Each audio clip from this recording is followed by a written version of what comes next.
melalui Pak Bambang Pacul, Pak, tolong Pak, undang-undang perampasan aset tolong didukung Pak. Pak Mahfud tanya pada kita, tolong dong undang-undang perampasan aset dijalanin. Bambang Pacul ditelepon, Ibu Pacul berhenti, siap gitu loh. Mungkin perampasan aset bisa, tapi harus bicara dengan para ketum partai dulu. Kalau di sini nggak bisa. Itu kami akan menghadirkan pihak-pihak yang ditetapkan sebagai tersangka dalam perkara ini.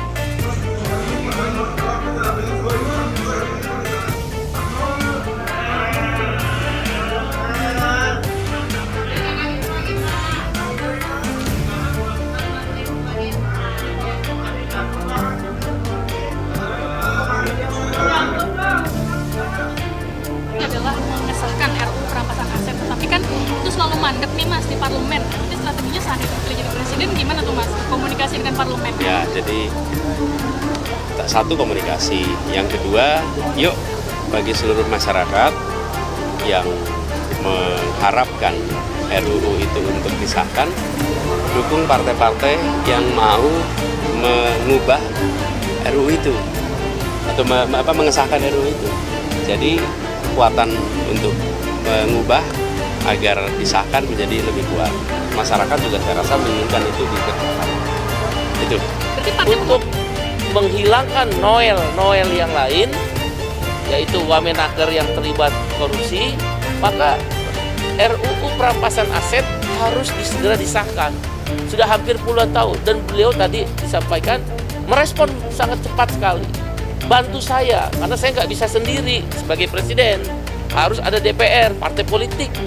Tapi beliau berkeyakinan segera RUU perampasan aset ini sebagai pembuktian terbalik agar koruptor-koruptor itu jera dan dimiskinkan, bisa disahkan segera, setidak-tidaknya mulai dilakukan pembahasan. Nasib RUU perampasan aset kenapa mandek? Oke, jadi ini dulu. Jadi pertama soal KAI dulu. Dengan kewenangan yang dimiliki oleh KAI pada saat ini, memang KAI tidak bisa sendirian. Dia harus berkoordinasi, berkolaborasi dengan Mahkamah Agung dalam menjaga keluhuran martabat. Harus berkolaborasi. Ya, jadi dari Mahkamah Agungnya pun juga harus merespon setiap masukan, setiap rekomendasi, setiap hal-hal yang dilakukan oleh KAI ini di internalnya juga. Jadi memang harus ada kerjasama antara KAI dengan Mahkamah Agung untuk kita menjaga integritas dari Mahkamah Agung.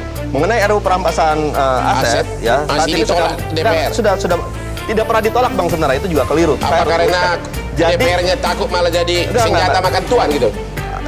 Pemberitaan yang beredar itu keliru. DPR tidak pernah menolak RUU perampasan aset. Jadi itu pernah saya sampaikan juga di media. Yang terjadi apa sekarang? Sekarang sudah masuk dalam prolegnas. Sudah masuk? Ya. Kenapa sampai sekarang yang diminta oleh Presiden Jokowi, undang-undang perampasan aset, kenapa ketum Anda itu tidak menyetujui gitu loh? Kenapa DPR nggak ikutin gitu loh? Oke, silakan Pak Ardian. Oke, sebenarnya gampang. Semua partai yang berada di Jokowi setuju aja, langsung diketok itu. Kemarin juga begitu, dulu-dulu juga begitu. Artinya jangan kemudian mengkambing hitamkan PDI Perjuangan. Itu loh, kan semua partai setuju, ya ketok aja. Pasti jalan kok itu. Kenapa nggak diketok-ketok? Lalu cari kambing hitam ke partai lain. Gitu loh. Menurut Pak Ahok, kalau misalnya bisa disetujui RUU perampasan aset, apakah itu bakal menyelesaikan? Gue juga bingung kenapa sih orang nganggap undang-undang perampasan aset kalau oknum hakim mati lu, sogoknya lebih gila lu. Iya dong, perampas aset lu. Sekarang gue jadi penyidik nih, gue kasih tahu nih, ini cerita di negeri Antabaranta nih. Bukan di Indonesia ya? Bukan di Indonesia, bukan di komisi mana, Antabaranta nih.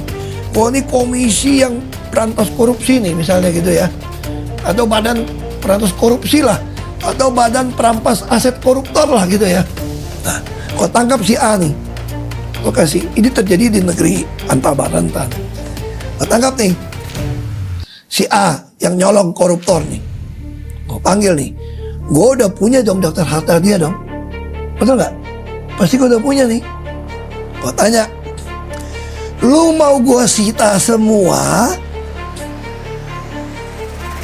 harta lu? Panggil bini lu datang, atau panggil laki lu datang, anak lu datang, mantu lu datang sini. Mau gua sita semua? Atau lu tolong jual ke teman gua murah-murah, setengah harga. Daripada lu nggak dapat, yang udah keluar ke koran, mobil-mobil lu semua nggak bisa lagi nih. Tapi kan banyak juga tanah-tanah lu yang baru AJB nih, belum ada sertifikat, atau udah ada sertifikat nih. Terutama belum sertifikat ada buktinya kan. Yang ini gua sita, yang ini harta lu yang mana belum ketahuan, lu jual tuh apartemen lu, rumah lu, berapa ada emas tuh semua, gua udah rampas nih. Ada pernah ngitung nggak? Ada pernah terbuka nggak harta yang dirampas dipakai kemana semua, emas segala macam.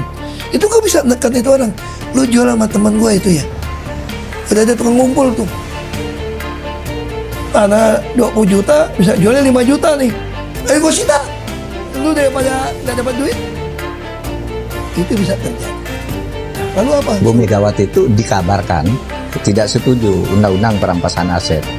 Saya tanya sebagai menteri, Bu, ini rame undang-undang perampasan aset udah selesai, tapi katanya PDP nggak setuju. Bu Mega bilang, loh, saya setuju undang-undang perampasan aset, kata Bu Mega, saya setuju, tetapi polisinya dan jaksanya ditata dulu, karena nanti tuh undang-undang perampasan aset itu bisa digunakan untuk meras orang, bisa. Oke. Bu Megawati. Jadi ketika kita mengambil posisi tadi, jangan kemudian ada perkara kejahatan tidak pidana korupsi kemudian diselesaikan secara administratif, itu nggak boleh. Karena penempatannya tidak pidana korupsi sebagai extraordinary. Dengan begitu kita bisa mendorong dan ikut mengawasi bahwa penegakan hukum terkait dengan tidak pidana korupsi selain dari tadi masalah hukumannya, tapi juga memastikan setiap perkara tidak pidana korupsi betul-betul dibawa dalam pertanggungjawaban hukum pidana, ditambah lagi dengan prosesnya cepat dan lebih komprehensif. Tidak hanya terkait dengan pidana badannya saja, tapi juga pidana atas harta kekayaan yang dia miliki, yang itu menjadi tanggung jawab dan kewajiban untuk mengembalikan. Tapi tadi saya katakan bahwa untuk menghidupkan harapan mesti ada kecerdasan, dan itu yang tidak yang sial. Presiden Jokowi di akhir masa jabatannya justru jadi transaksi. Dia bujuk semua orang bahwa percayalah bahwa Indonesia akan makmur, bahwa Indonesia ke generasi ke depan itu akan punya kesempatan di generasi emas. Tapi jejaknya nggak ada tuh. Gibran juga begitu, akhirnya ikuti bapaknya tuh keluarin semua kartu. Bapaknya udah keluarin kartu Indonesia Pintar, kartu Indonesia segala macam, kartu. Satu hal yang nggak dikeluarin oleh Pak, kartu yang dia mau pakai sendiri doang tuh, kartu Indonesia Dungu. Sulit memberantas korupsi itu. Tolong melalui Pak Bambang Pacul, Pak, tolong Pak, undang-undang perampasan aset tolong didukung, Pak. Pak Mahfud tanya pada kita, tolong dong undang-undang perampasan aset dijalanin. Republik di sini ini gampang laksananya ini. Lobbynya jangan di sini, Pak. Ini Korea ini semua menurut bosnya masing-masing. Di sini boleh ngomong kalah, Pak. Bambang Pacul ditelepon, Ibu Pacul berhenti, siap. Ini laksanakan Pak. Saya terang-terangan ini, gitu loh. Mungkin perampasan aset bisa, tapi harus bicara dengan para ketum partai dulu. Kalau di sini nggak bisa. Makan kepala ikan, karena kepala ikan lebih bergizi dari kepala negara.